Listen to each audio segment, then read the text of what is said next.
पौलुस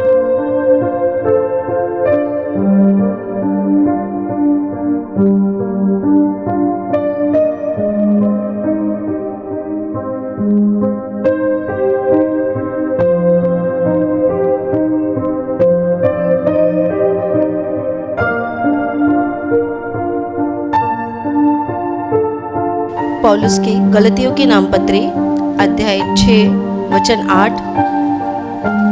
मैं पढ़ती हूँ, सभी लोग ध्यान देकर सुनिए। क्योंकि जो अपने शरीर के लिए बोता है वह शरीर के द्वारा विनाश की कटनी काटेगा, और जो आत्मा के लिए बोता है वह आत्मा के द्वारा अनंत जीवन की कटनी काटेगा।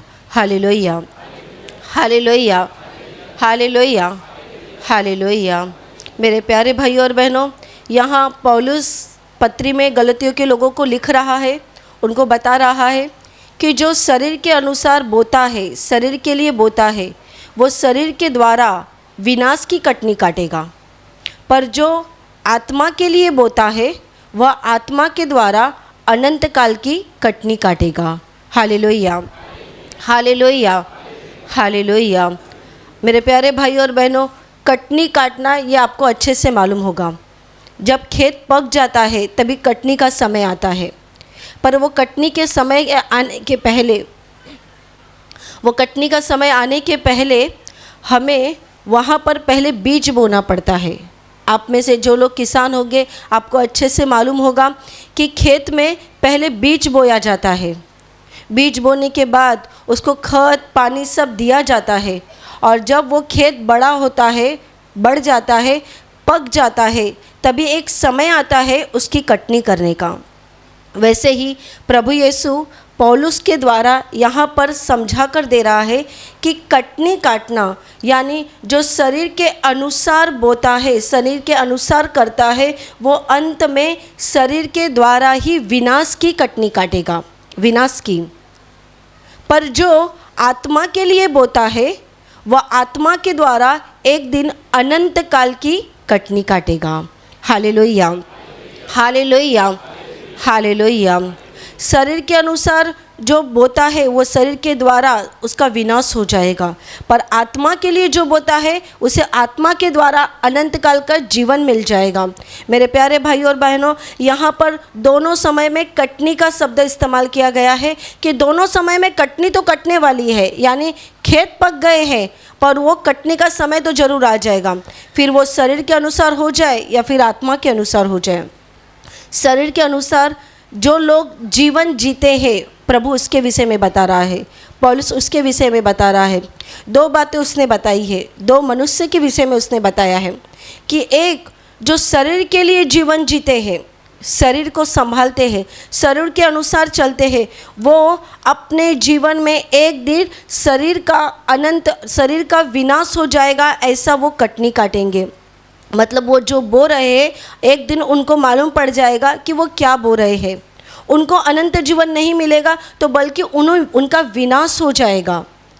पर जो आत्मा के लिए बो रहे हैं, आत्मा के लिए मेहनत कर रहे हैं, वो अभी मेहनत करते समय तो कष्ट हो जाएगा, लेकिन अंत में जब वो कटनी काटेंगे तभी उन्हें मालूम पड़ जाएगा वो अनंत काल के जीवन में पहुंच चुके हैं।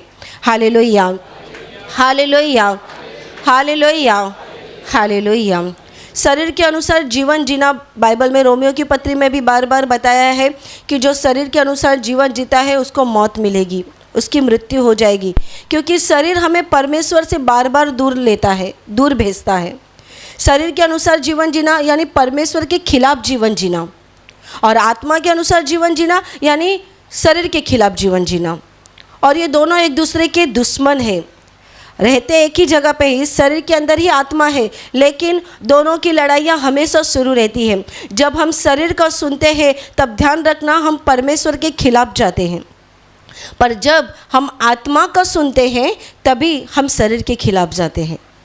जैसे कि आप काम पर से आ गए, काम पर से आने के बाद आप बहुत थके हुए हैं, आपका दिल नहीं करता अभी प्रार्थना करने के लिए, आपका शरीर एकदम थका हुआ है और आपको ऐसा लग रहा है कल प्रार्थना कर लूँगा, आज बहुत थका हुआ हूँ। आपका शरीर आपको कह रहा है आराम कर ले, क्योंकि शरीर साथ नहीं दे रहा, पर अंदर से आत्मा आपको एक लगातार बोल रही है बैठ के प्रार्थना कर ले, प्रार्थना कर ले, प्रार्थना कर ले। आप किसकी सुनते हैं? बहुत लोग शरीर की सुनते हैं। क्यों? शरीर थक चुका है, शरीर को आराम चाहिए, इसीलिए वो सो जाते हैं। पर जो लोग आत्मा का सुनते हैं और बैठकर प्रार्थना करने की शुरुआत करते हैं, उनके जीवन में अद्भुत रीति से परमेश्वर उत्तर देता है। Hallelujah, hallelujah, hallelujah. आज आप पूरी दुनिया में देख लीजिए लोग अपने शरीर को कितना संभालते हैं। बताइए, आपको अच्छे से मालूम होगा लोग अपने शरीर को कितना संभालते हैं। उम्र हो गई है तो भी हमारी उम्र नहीं दिखनी चाहिए, इसलिए अपने बालों को संभालते हैं, अपने चेहरे को संभालते हैं, अपने पूरे शरीर को संभालते हैं। क्यों संभालते हैं? बूढ़े व्यक्ति का भी सफ़ेद बाल उनको पसंद नहीं आता। क्यों नहीं आता बताइए? शरीर सुंदर दिखना चाहिए, मुंह के दांत नहीं गिरने चाहिए, इसलिए कितने लोग नकली दांत भी बिठा कर लेते हैं। चेहरे पे झुर्रियाँ नहीं पड़नी चाहिए, शरीर का आकार खराब नहीं होना चाहिए। लोगों के सामने हमारा आकार नहीं, हमारी इमेज नहीं खराब होनी चाहिए। हम दिखते हैं सुंदर, ऐसा लोगों को दिखना चाहिए। और हम जानते हैं लोग अपनी सेहत के विषय में कितना सावधान रहते हैं, कितना सावधान रहते हैं। सुबह उठकर व्यायाम करना, जॉगिंग करना, एक्सरसाइज करना, ये बातें आपको अच्छे से मालूम है। कितनी बार लोग अपने चेहरे को सजाते हैं, अपने शरीर को सजाते हैं, अच्छा कपड़ा पहनना पसंद करते हैं, अच्छे तरीके से खाना पसंद करते हैं।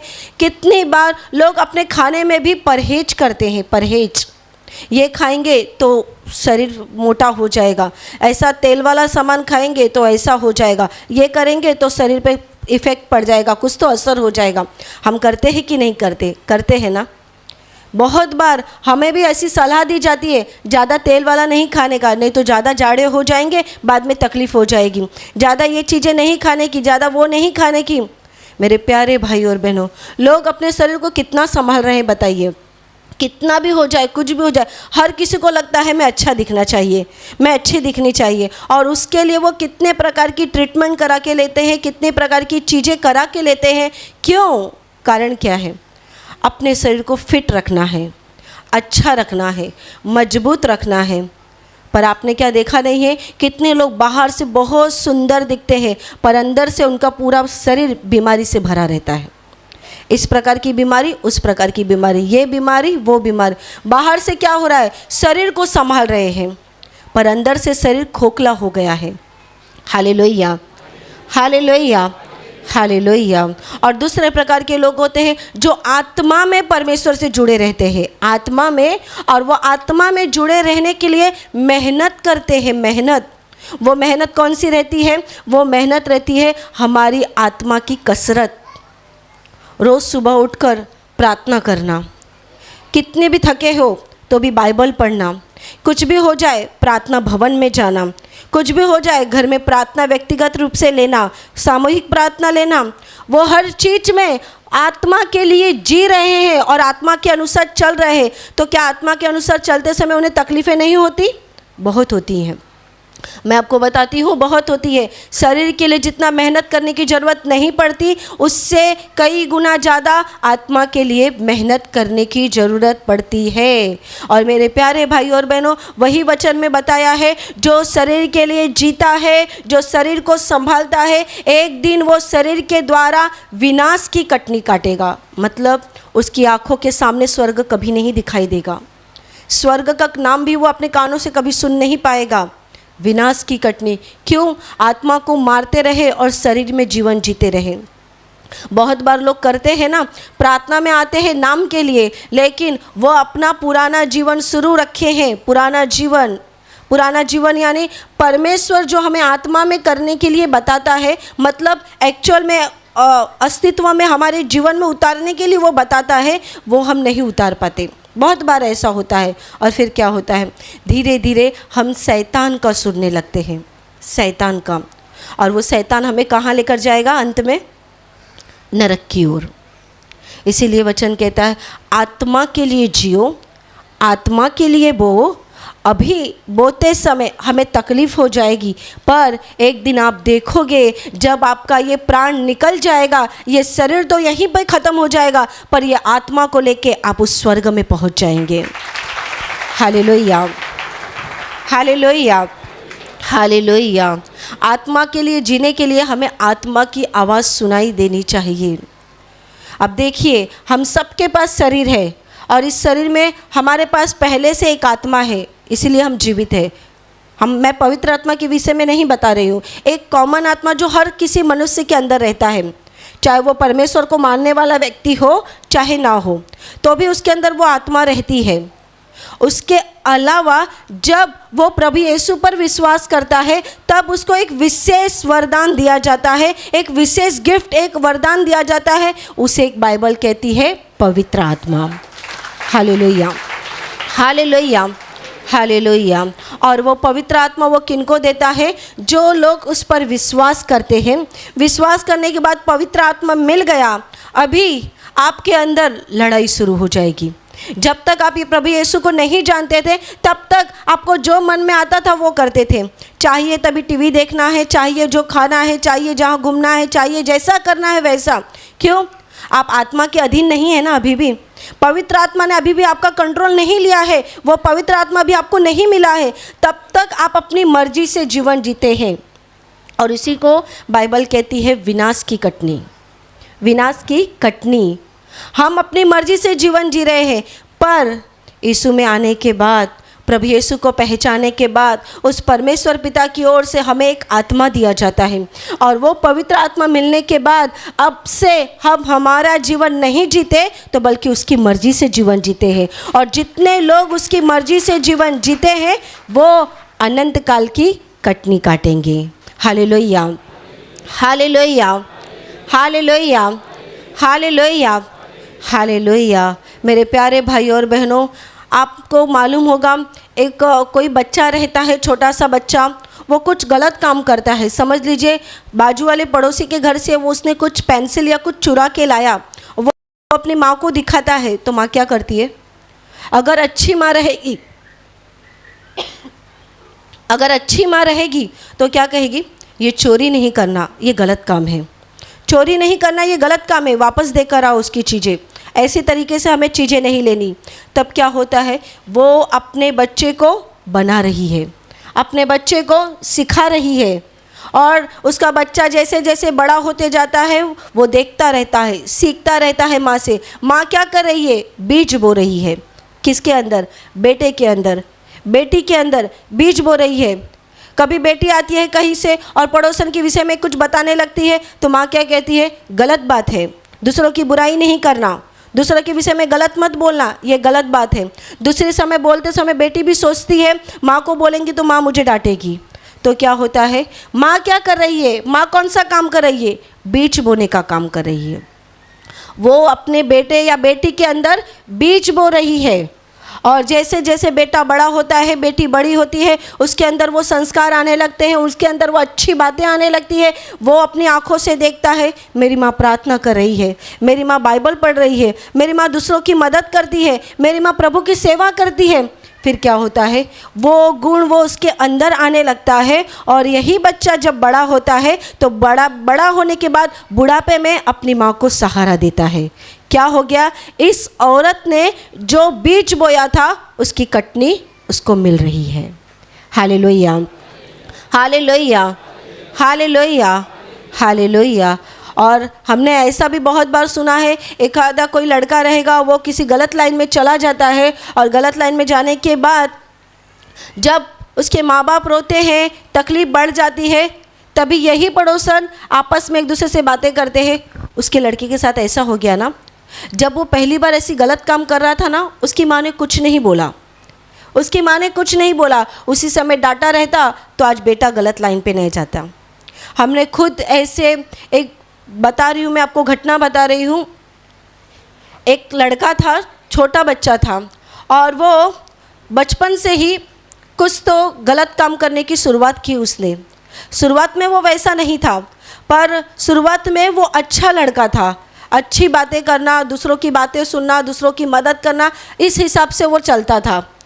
और जब भी वो लड़का किसी पड़ोसन की कुछ मदद करता था, जैसे कि किसी ने कुछ बताया कि दुकान से मुझे ये चीज़ें ला कर दो, तो वो तुरंत भाग कर जाता था और ला कर देता था। पर ये उसकी माँ को ये अच्छा नहीं लगता था और उसकी माँ उसको घर में लेती थी और गुस्सा करती थी, तो दूसरों की मदद करने के लिए क्यों जाता है बार बार? उनके बच्चों को काम बोलने दो, तुम नहीं जाने का वो काम करने के लिए, वो कर लेंगे उनका, तुम दूसरों की मदद के लिए नहीं जाने का, दूसरों की बातों को नहीं सुनने का। वो लड़का सुनता गया और बाद में उस लड़के को बुरी आदत लग गई, बुरी आदत, दूसरों की चोरी करना, दूसरों का यहाँ वहाँ से कुछ चुराना, फिर दूसरों के गलत काम में बहकना। और ये बातें उस औरत को सब बताने लगे, उस बहन को बताने लगे। पर वो बहन बोलती है, मेरा ही बेटा सबको दिखाई देता है, अपने घर के बच्चों को देखिए, मेरा बेटे को मैं देख लूँगी। और वो कभी भी अपने बेटे को डांटती नहीं थी या पति को कंप्लेंट नहीं करती थी कि आज बेटे ने ऐसा कर दिया, आज बेटे ने वैसा कर दिया, कभी नहीं बोलती थी। और अंत में एक समय ऐसा आ गया कि उसके बेटे ने कुछ बहुत बड़ा गुनाह कर दिया, उस गुनाह में वो जेल में चला गया। और सब आसपास के लोग उसको कहने लगे, जब तुम्हारा बेटा अच्छे रास्ते पे चल रहा था तो तुम डांटा करती थी, और अभी क्या हो गया तुम्हारे बेटे की हालत। और अंत में वो औरत के पास रोने के लिए कुछ नहीं बच गया। Hallelujah, hallelujah, hallelujah, hallelujah. क्या किया? विनाश की कटनी काटी। आप जब खेत में बीज बोएंगे, चावल का बीज बोया है, तो बड़ा होने के बाद वो फसल चावल की ही निकलेगी। आपने आम का पेड़ लगाया है तो बड़ा होने के बाद वो आपको आम देगा, कांटे नहीं देगा। वो आपको कड़वा करेला नहीं देगा। पर अगर आपने कड़वा करेला लगाया है ज़मीन में, तो आप उसको कितना भी अच्छा खत डालें, कितना भी अच्छा पानी डालें, बड़ा होने के बाद वो आपको मीठा आम नहीं देगा, वो आपको क्या देगा? कड़वा करेला ही देगा। वैसे ही आपने जो खेत में बोया है, बड़ा होने के बाद आपको वही फल मिल जाएगा। तो मेरे प्यारे भाई और बहनों, आप जो अपने शरीर के अनुसार जीवन जी रहे हैं, आज आपको ऐसा लगता है दुनिया अभी भी चलेगी, जब आएगा प्रभु तब देखा जाएगा। जैसे कि सिस्टर हमेशा बताती है कि आप अपने जीवन में आज ही प्रभु का स्वीकार कीजिए, कल का इंतज़ार मत कीजिए। अगर आप जवान हैं तो बुढ़ापे तक इंतज़ार मत कीजिए कि जब मैं बूढ़ा हो जाऊंगा ना तब प्रभु के पास आऊँगा। नहीं, बूढ़ा होने तक आप जिएंगे कि नहीं जिएंगे किसको पता है। हम सोते हैं, सुबह फिर से उठेंगे कि नहीं ये भी हमको नहीं मालूम रहता। इसीलिए कहते हैं ना, सोकर उठने के बाद हमेशा नया जीवन हमें मिलता है। फिर चाहे आप दोपहर में सोए चाहे रात को सोए, एक बार हम सो जाते हैं तब हम कंट्रोल के बाहर जाते हैं, मतलब हमारा शरीर हमारे कंट्रोल में नहीं रह जाता। आप कितने भी अच्छे हो, कितने भी पढ़े लिखे हो, कितने भी मजबूत व्यक्ति हो, कितना भी आपके हाथ के नीचे लोग काम करते होंगे, पर ध्यान देना, सोने के बाद व्यक्ति का शरीर उसके हाथ में नहीं रहता। उस विधाता ने उठाया तो ही हमारे आंखें खुलेंगी, उसने हमें जगाया तो ही हम जाग जाएंगे। आपका पैसा आपको नहीं जगाएगा, आपके लोग आपको नहीं जगाएंगे, आपकी संपत्ति आपको नहीं जगाएगी। कौन जगाएगा?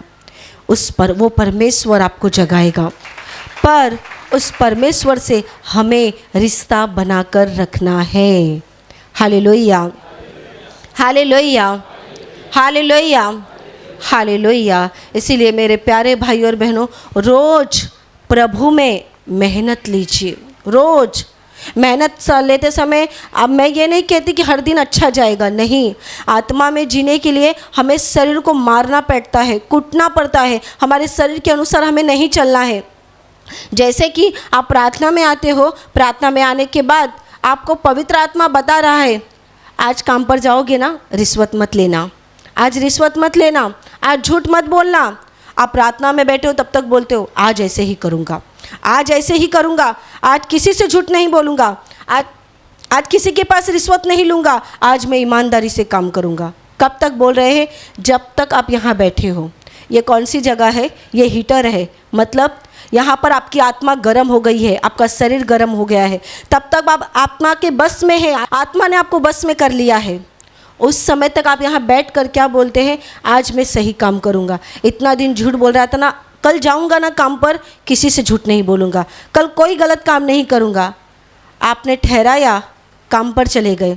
काम पर जाने के बाद आपको सामने से ऑफ़र आ गया रिश्वत लेने का, सामने से आपको कोई चीज़ दिखाई दी, चोरी करने का मन हो गया, अब आपके अंदर लड़ाई शुरू है।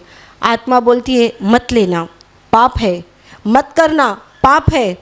शरीर बोलता है ले ले, फ़ायदा हो जाएगा, ले ले, फ़ायदा हो जाएगा, बच्चों को काम में आ जाएगा, घर में काम आ जाएगा, इतना पैसा तेरा बच जाएगा, ले ले। आप किसकी सुनते हैं? मेरे प्यारे भाई और बहनों, अगर आप शरीर का सुनते हैं और शरीर का सुनकर वो चीज़ें आप घर में लेकर आते हैं, तो मत भूलिए जो चीज़ें आपने, जो वस्तु घर में लेकर आए हो, वो वस्तु आशीषित बन के आपके घर में नहीं घुसेगा, श्रापित बन के घुसेगा। और वो श्राप आपके जीवन में आएगा मतलब आएगा। पर अगर आपने आत्मा का सुन लिया और आप बोले नहीं लूँगा, मुझे प्रभु कह रहा है मैं नहीं लूँगा, कुछ भी हो जाए ये चीज़ें मैं नहीं लेकर जाऊँगा, मैं अपनी मेहनत से पैसा कमाऊँगा, जितना पैसा आएगा प्रभु मुझे आशीष देगा। आपने मेहनत, आपने अपने शरीर पे कंट्रोल रखा और उस चीज़ों को नहीं लिया, आप घर चले गए, मतलब आपने आत्मा का सुन लिया, उस दुष्ट शैतान को आपने हरा दिया और इसके अनुसार आपने अपने जीवन में आशीषों को प्राप्त कर लिया। Hallelujah, hallelujah, hallelujah, hallelujah. मेरे प्यारे भाई और बहनों, आत्मा में जीवित रहने की कोशिश कीजिए। बहनों को बार बार आवाज़ आता है पति का सुनो, पति का सुनो, पति का सुनो। आप प्रार्थना में होते हो तब तक आप बोलते हो अब घर जाऊंगी ना पति को एक बार भी उल्टा नहीं बोलूँगी, जो बोलेंगे ना सब सुन लूँगी, डांटेंगे ना तो भी सुन लूँगी, जितना काम बोलेंगे सब कर लूँगी। कब तक बोलते हैं? जब तक प्रार्थना भवन में बैठे हैं तब तक, या जब तक आप प्रार्थना में हो तब तक। प्रार्थना करके उठे या घर पहुंच गए, पति ने कहा अभी तक खाना नहीं बना है, जल्दी ये बना। आप बोल रहे हो मैं ये भाजी बना रही हूँ, मुझे वो भाजी नहीं चाहिए, दूसरी भाजी बना। मैंने बना दिया है, खाना है तो खाओ, नहीं तो मत खाओ, हम खा लेंगे। बात ख़त्म हो गई यहाँ पर। कब तक बोला आपने? प्रार्थना में हो तब तक आपने निश्चय किया आज पति का सुनूंगी, उल्टा जवाब नहीं दूंगी, वो बोलेंगे वो सब सुनूंगी। कब तक? जब तक आप आत्मा में हो तब तक। इसीलिए प्रभु का वचन कहता है आत्मा से भरकर प्रार्थना कीजिए और उस परमेश्वर से वरदान मांगिए कि प्रभु जो मैं निश्चित करती हूँ, जो मैं निश्चय करता हूँ, उसे पूरा करने में मेरी मदद भी कर, क्योंकि मैं केवल बोलने का काम करूँगी, पर जब तक तू मदद नहीं करेगा तब तक मैं वो कैसे कर सकती हूँ, तब तक मैं वो कैसे कर सकता हूँ। आप भी सोचते हो कितनी बार अब से पत्नी को ना बिल्कुल जो मारता था, डांटता था, अब नहीं करूँगा, अब से मैं शराब नहीं पीऊँगा, पत्नी के ऊपर प्यार करूँगा, बच्चों की देखभाल करूँगा, अब जो शराब में पैसे डालते थे ना अभी घर में कैसा दूँगी। कब तक सोचते हैं? जब तक प्रभु में आप प्रार्थना में बने हो तब तक। घर जाने के बाद फिर शराब की ओर आपका पैर जाता है, फिर पी कर आते हैं, फिर पत्नी को मारपीट करते हैं, फिर बच्चों के साथ गलत व्यवहार करते हैं। क्या हो गया? आप आपके जीवन में लड़ाई कर रहे हैं। पर मेरे प्यारे भाई और बहनों, उस लड़ाई को जीतने के लिए हम अकेले काफ़ी नहीं हैं, हम अकेले कर ही नहीं सकते, वो दुष्ट शैतान से हम लड़ ही नहीं सकते। उसके लिए हमें आत्मा से परमेश्वर से जुड़ने की ज़रूरत है। और जब हम उससे जुड़ जाते हैं तभी हमारे जीवन में हम वैसा कर सकते हैं जैसा हम प्रभु को बताते हैं। Hallelujah, hallelujah, hallelujah. इसीलिए प्रार्थना हर दिन करिए, आत्मा में मेहनत लीजिए, हर दिन प्रभु से बातें करते रहिए। कई लोग कहते हैं हमें प्रार्थना में नींद आती है। आपको नींद आ रही है ना, उस हालत में भी प्रार्थना में बैठिए। आपको नींद आ रही है, आपको झपकी लग रही है, तो भी उस हालत में प्रार्थना में बैठिए। क्यों पता है? जब हम मेहनत लेके प्रभु के चरणों में बैठते हैं तो भी हमें अगर झपकी आ रही है, नींद आ रही है, मत भूलना परमेश्वर की आत्मा ने आपका कंट्रोल लिया है। वो आपके शरीर से भले शब्द ना निकल रहा हो, पर आत्मा परमेश्वर से प्रार्थना कर रही है और उस समय भी परमेश्वर आपकी प्रार्थना सुनेगा। Hallelujah, hallelujah, hallelujah, hallelujah. परमेश्वर से हर दिन प्रार्थना करते रहिए, प्रभु यीशु के पास हर दिन मांगते रहिए, हर दिन। प्रभु यीशु ने एक बहुत सुंदर घटना बताई है प्रार्थना के विषय में। जब तक हमें कुछ मिलता नहीं तब तक हम उस प्रभु से कैसे मांगते रहे। एक अन्यायी कठोर राजा था, वो कठोर राजा था जो किसी की नहीं सुनता था, किसी के बारे में सोचता नहीं था। यह कठोर राजा, उसके सामने एक विधवा आती थी और वो हर दिन उस राजा से विनती करती थी कि मेरा न्याय कर, मेरा न्याय कर। पर ये राजा जरा भी उसके ऊपर ध्यान नहीं देता था, क्योंकि वो कठोर था, दिल का कठोर था। वो जरा भी किसी की बात को नहीं सुनता था, मनुष्य की परवाह भी नहीं करता था। तो भी ये विधवा औरत रोज उस राजा के पास जाती थी, रोज उस राजा से आग्रह करती थी, विनती करती थी, मेरी सुन, मेरी बात को सुन और मेरा न्याय कर, मेरा न्याय कर। एक दिन राजा कंटाल गया और उसने बोला, मैं परमेश्वर को भले ना मानता हूँ, मैं किसी भी मनुष्य की परवाह नहीं करता, तो भी ये बार बार विधवा आकर मुझे सताती है, तो मैं क्या करूँगा, इस विधवा का न्याय कर दूँगा।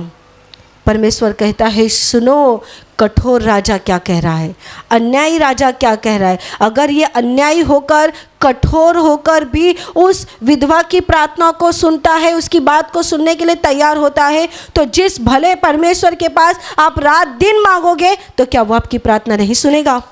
क्या वो आपको उत्तर नहीं देगा? क्या वो आपके प्रश्नों का उत्तर नहीं देगा? क्या वो आपके प्रार्थनाओं का जवाब नहीं देगा? मेरे प्यारे भाई और बहनों, इस प्रकार से आप भी उस परमेश्वर के चरणों को पकड़ के रखिए। एक दिन हो गया, एक सप्ताह हो गया, एक महीना हो गया, एक साल हो गया, कितना भी समय जा रहा है, मांगते रहिए उसके पास। ठीक समय पर मांगते रहिए, कभी भी मत मांगने के लिए बैठिए। ठीक समय पर जब आप प्रार्थना में बैठते हो, उस समय एक ठीक समय पर उससे मांगिए, और मांगते समय गिड़गिड़ा कर मांगिए, आंखों में आंसू लाकर मांगिए। अगर वो कठोर राजा उस विधवा की प्रार्थना बातें को सुन सकता है, प्रार्थनाओं को सुन सकता है, तो मेरे प्यारे भाइयों और बहनों, वो परमेश्वर जो दया से भरा हुआ है, वो परमेश्वर हमारी गिड़गिड़ाहट को क्यों ना सुनेगा? क्यों हमारे रोने को ना सुनेगा? मेरे प्यारे भाइयों और बहनों, वो जल्दी हमारी प्रार्थनाओं को सुनेगा और हमें स्वर्ग से उत्तर देगा।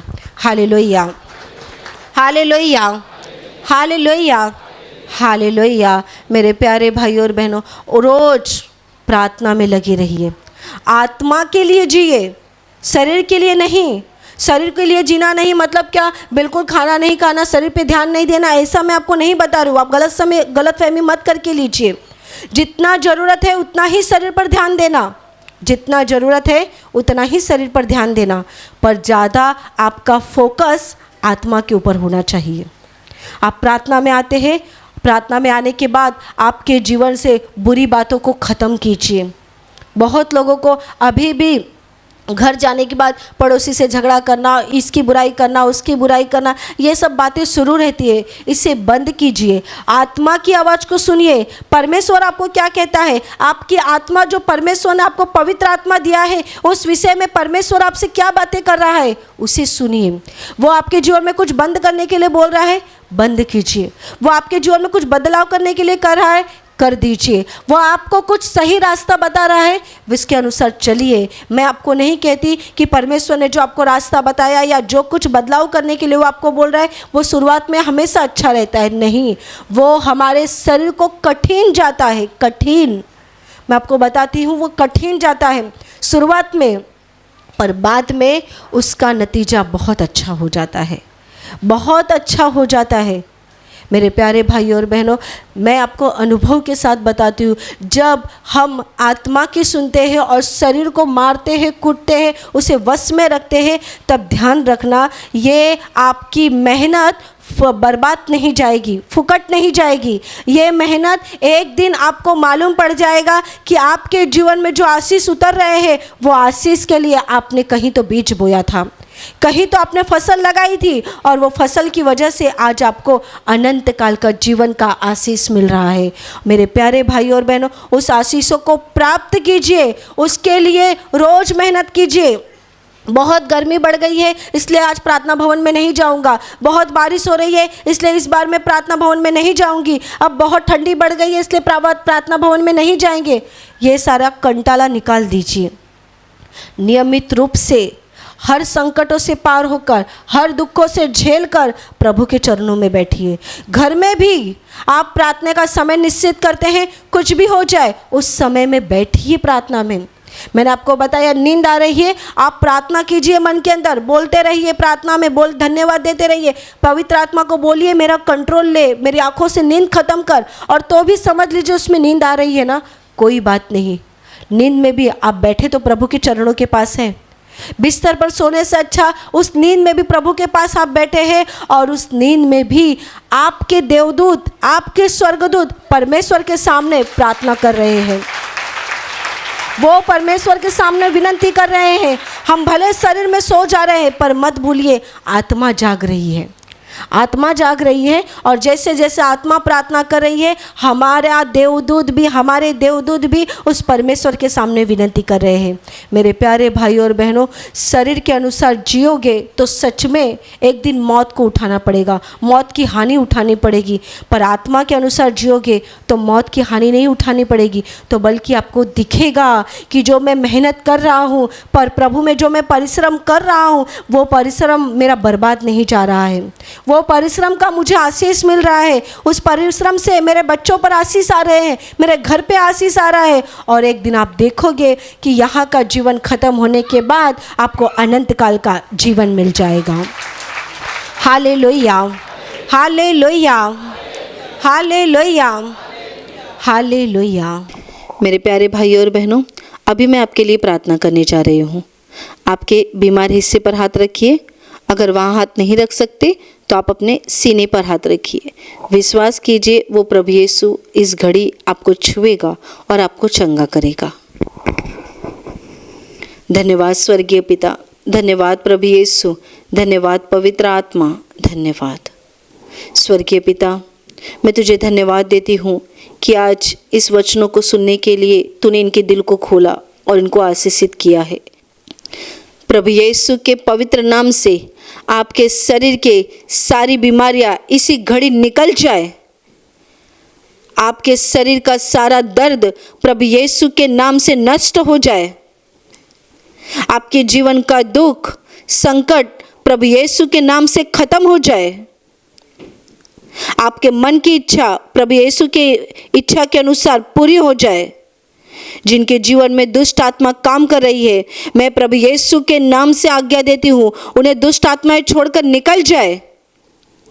आपके ऊपर और आपके परिवार पर प्रभु यीशु के महान आशीष आ जाए। आमीन।